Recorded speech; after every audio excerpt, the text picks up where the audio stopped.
United స్టేట్స్లోని California state త్వరలో ఒక చాలా అన్యూజువల్ ఎక్స్పెరిమెంట్కి విట్నెస్ అవబోతుంది. ఎందుకంటే గూగుల్ ఇప్పుడు ఫెడరల్ రెగ్యులేటర్స్ దగ్గర పర్మిషన్ తీసుకుంటుంది. ఆ పర్మిషన్ వస్తే కాలిఫోర్నియాలో ఏకంగా 32 మిలియన్ మస్కిటోస్ అంటే 3.2 కోట్ల దోమలను రిలీజ్ చేయాలని ప్లాన్ చేస్తుంది. వినడానికి ఇది కొంచెం షాకింగ్ అనిపించవచ్చు. యూజువల్ గా గవర్నమెంట్స్, హెల్త్ డిపార్ట్మెంట్స్ మస్కిటోస్ ని చంపడానికి ట్రై చేస్తాయి. కానీ ఇక్కడ మాత్రం మిలియన్స్ ఆఫ్ మస్కిటోస్ ని రిలీజ్ చేయాలనే ప్రపోజల్ వచ్చింది. అయితే దీని వెనక ఒక ఇంట్రెస్టింగ్ రీజన్ ఉంది. ఈ 32 million mosquitoes specially engineered mosquitoes అంటే సైంటిస్ట్ జెనెటిక్ లెవెల్లో మాడిఫై చేసిన మస్కిటోస్. యాహూ రిపోర్ట్ ప్రకారం వీటిని డిసీజ్ క్యారింగ్ మస్కిటో పాపులేషన్ ని తగ్గించే ఎయిమ్ తో తయారు చేశారు. అయితే ఈ మస్కిటోస్ ని కాలిఫోర్నియా మొత్తం మీద రిలీజ్ చేయరు. డిసీజ్ ట్రాన్స్మిషన్ ఎక్కువగా రికార్డ్ అయిన కొన్ని స్పెసిఫిక్ జోన్స్ లో మాత్రమే రిలీజ్ చేస్తారు. మరొక ఇంట్రెస్టింగ్ విషయం ఏంటంటే ఈ ప్రాసెస్ ఒక్క రోజులో గానీ ఒక్కసారిగా గానీ జరగదు. గూగుల్ ఈ ఇంజనీర్డ్ మస్కిటోస్ ని ఆల్మోస్ట్ 2 years పాటు ఫేజ్ బై ఫేజ్ రిలీజ్ చేయాలని ప్లాన్ చేస్తుంది. అలా చేస్తూ రిజల్ట్స్ ని మానిటర్ చేస్తారు. ఏం జరుగుతుంది, మస్కిటో పాపులేషన్ ఎలా రియాక్ట్ అవుతుంది, డిసీజ్ ట్రాన్స్మిషన్ రేట్స్ తగ్గుతున్నాయా, ఎకోసిస్టమ్ మీద ఏమైనా ఇంపాక్ట్ పడుతుందా, ఇలాంటి డేటా మొత్తం కలెక్ట్ చేస్తారు. ఆ తర్వాత అబ్జర్వేషన్స్ ఆధారంగా స్ట్రాటజీని అడ్జస్ట్ చేస్తారు. ఈ 32 మిలియన్ మస్కిటోస్ రిలీజ్ చేయాలని టార్గెట్ చేసిన 2 స్టేట్స్ కాలిఫోర్నియా అండ్ ఫ్లోరిడా. ఈ 2 స్టేట్స్ కి మస్కిటో యాక్టివిటీ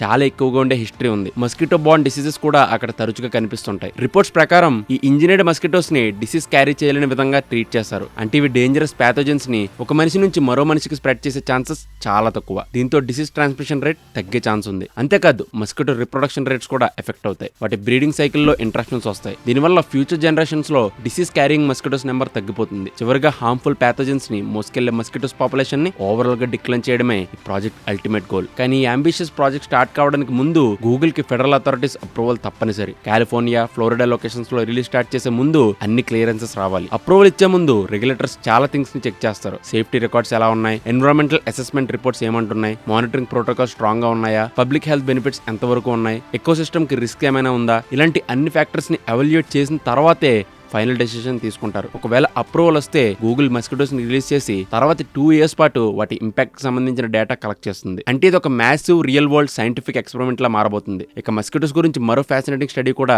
రీసెర్చర్స్ బయటపెట్టారు. ఈ స్టడీ ప్రకారం మస్కిటోస్ మనం అనుకున్న దానికంటే చాలా స్మార్టర్ గా ఉండొచ్చు. రీసెర్చర్స్ చేసిన ఎక్స్పెరిమెంట్ లో మస్కిటోస్ ని రిపీటెడ్లీ ఒక పాపులర్ ఇన్సెక్ట్ రిపెలెంట్ స్మెల్ కి ఎక్స్పోజ్ చేశారు. ఆ స్మెల్ ని అవి ఒక టేస్టీ మీల్ తో అసోసియేట్ చేయడం నేర్చుకున్నాయి. ఫస్ట్ లో రిపెలెంట్ స్మెల్ అంటే దూరంగా వెళ్లే మస్కిటోస్ కొంత ట్రైనింగ్ తర్వాత అదే స్మెల్ కి అలవాటు పడిపోయాయి. ఇంకా సర్ప్రైజింగ్ థింగ్ ఏంటంటే కొన్ని కేసెస్ లో రెపెలెంట్ స్ప్రే చేసుకున్న వాళ్ళనే కుట్టడానికి ప్రిఫరెన్స్ చూపించాయి. ఈ ఫైండింగ్స్ జర్నల్ ఆఫ్ ఎక్స్పెరిమెంటల్ బయాలజీలో పబ్లిష్ అయ్యాయి. ఈ స్టడీ ఒక ఇంపార్టెంట్ పాయింట్ ని హైలైట్ చేసింది. మస్కిటోస్ ని రిపెల్ చేసేది ఆ కెమికల్ మాలిక్యూల్ టాక్సిక్ కావడం వల్ల కాదట. అసలు విషయం వాటి బ్రెయిన్ ఆ కెమికల్ సిగ్నల్ ని ఎలా ఇంటరప్ట్ చేస్తుంది అనేదే. అంటే మస్కిటో బిహేవియర్ లో లెర్నింగ్, మెమరీ, అడాప్షన్ లాంటి ఫ్యాక్టర్స్ కూడా రోల్ ప్లే చేస్తున్నాయని రీసెర్చర్స్ భావిస్తున్నారు. Thank you for watching and do subscribe Prime9.